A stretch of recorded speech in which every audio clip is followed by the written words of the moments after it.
tengdoshlar. Deyman deb ayta olaman bemalol.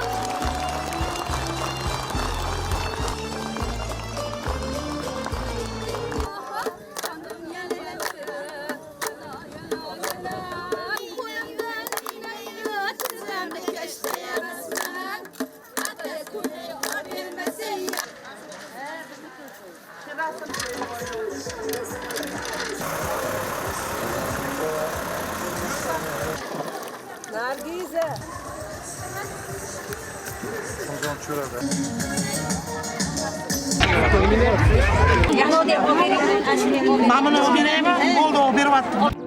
Bugun poytaxt ko'chalarini, parklarni, ko'ngilochar maskanlarini aylanar ekansiz, barcha joyda milliylik tarannumini, insonlarning quvonch to'la chehralarini, atrofni o'rab turgan bahoriy iliqlikni his etasiz.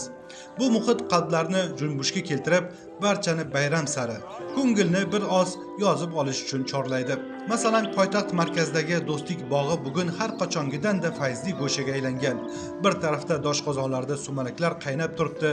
Toshkentning mashhur oshpazlaridan Navro'zga bag'ishlab palovxon to'ri, ikkinchi tarafda sahnalarda jo'shqin kuy-qo'shiqlar, milliy o'yinlar, tuman sportchilarining chiqishlari, jajji bolajonlarning quvnoq ovozlari, xullas barchasi Navro'zning yuqori haroratini sizga tortiq qiladi.